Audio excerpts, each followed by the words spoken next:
Yeah, hello and welcome to another update video about Ethereum. So the current scenario still stands, the one that we talked about in the previous video. Still wanted to talk a little bit about a few details here, but let me just zoom out a little bit because we haven't done that for a while, just to talk really about the higher level pattern here, just to emphasize once more the strength of Ethereum versus Bitcoin at the moment, and that Ethereum is just the better chart at the moment. It's the more reliable chart. The view is still here that this was a wave 1 to the upside. We came down in 3 waves into wave 2 support, and we are now in wave 3 to the upside. This wave 3 could take us to $3,000, maybe even more, but it's not going to happen in one straight line. As you can see here, it is subdividing into 5 waves, as every third wave should normally do. Normally, there are exceptions, but normally 5 waves. Here wave 1, and the assumption is that we are still in the wave 1.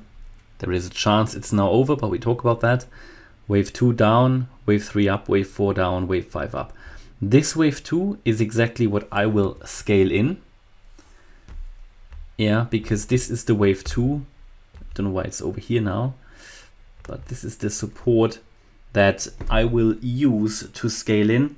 This is based on Fibonacci support levels, and this is the support level for the wave 2, calculated based on the assumption we've topped now, because I need to base it on something, but my primary expectation is not yet that we have topped in this wave 1. So just to confirm that again, right, that from this green support area down there, which we had between 1130 and roughly $1,300, we started, in my opinion, a very bullish move in a wave 1. Next, we should be coming down in a wave 2. Now there is, and that's my primary expectation, some more short-term upside potential before we come down in wave 2. That is where I want to get positioned for a very bullish wave 3 of 3, because the third wave, especially the third wave of the third, is normally very, very bullish. Then there will be a wave 4 down and a wave 5 to the upside, and that should take us to $3,000. Then, however, there will be a white wave 4 down and a white wave 5 up, and that can take us to $4,000 and beyond, right? But what is now interesting, or just, yeah, let's take a look at the lower level price action here, because there's a few things that are worth mentioning and that are possible. So one point is that based on the Elliott wave count, we have enough waves to count wave 1 in yellow as complete. I already talked about that on Friday, and that is why I decided to take profits at around 1620, 1625. Didn't sell all my position, of course not, but I decided to take some profits because I told everybody we could have topped. Yeah, there is no guarantee we will go higher. Whenever we have 5 waves complete to the upside, it could get exhausted. It could be over. Yeah. However, primarily, I still think we go higher. And why is that? That is because we can count this wave 1, 2, 3. And here's now, this is now where we sort of have different possibilities. But let's say we are currently in the wave 4 in this triangle, and then there will be a wave 5 up. That's sort of my primary expectation, right?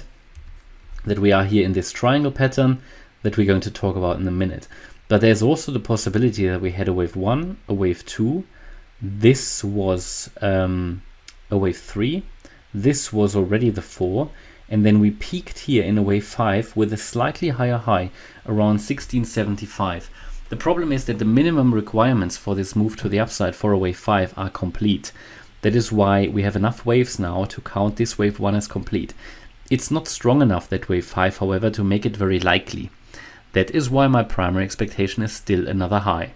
And because we haven't broken below 1460, which is the support for this current wave 4. So I hope that makes sense.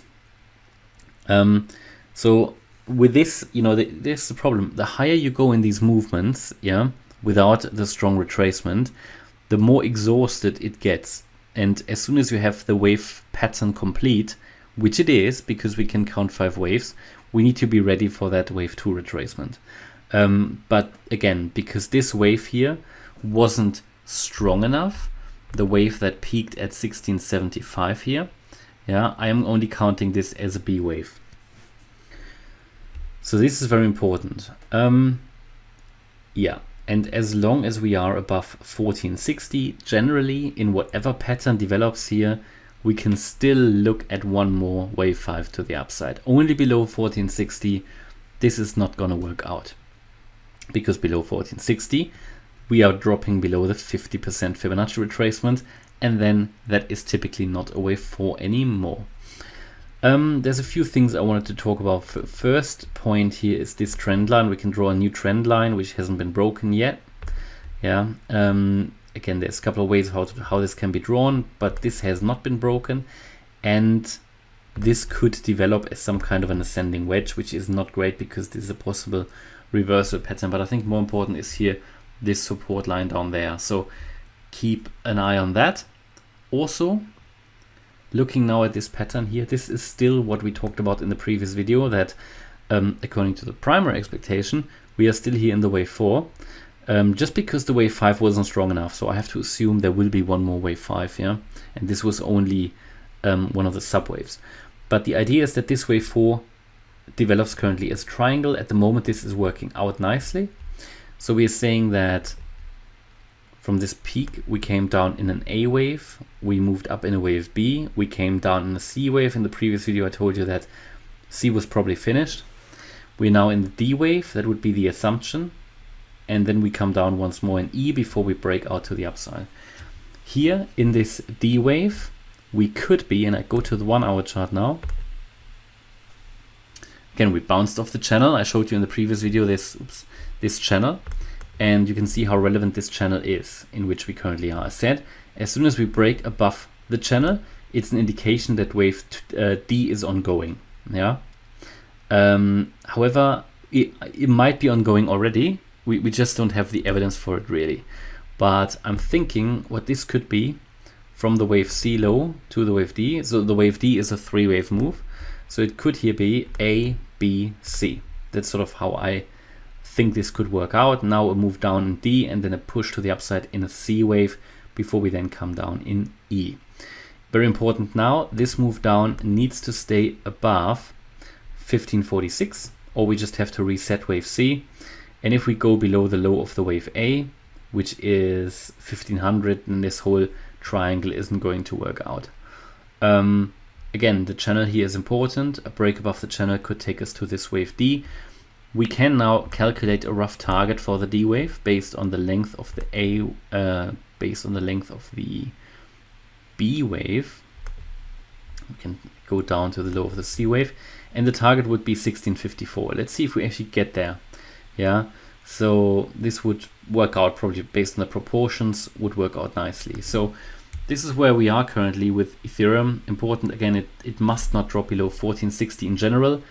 The levels I just gave you are all based on the triangle. Of course, the triangle, there's no guarantee this is really a triangle. Currently looks like it, but it could also become something different. But important is the 1460 level, whatever happens, must not be broken, or we are morphing into this wave 2 support area, which might change a little bit depending on how high we actually go. But I can now give you a rough idea of where that wave 2 area might be if we come down now, and it would be between the 50% Fibonacci retracement and the 78.6, so between 1434 and 1296. Yeah, this would be the area for the wave 2. So I would scale in here again, as I said before, probably with some leverage as well. But yeah, other than that, a day without a lot of action today. Tomorrow midterm elections in the US, Thursday CPI data, will be an interesting week. Okay, that's my update about Ethereum. I hope you liked the update. If you did, please hit the like button, leave a comment and subscribe. And if you really like the content, then please check out the channel membership. Thanks a lot for watching. Bye bye.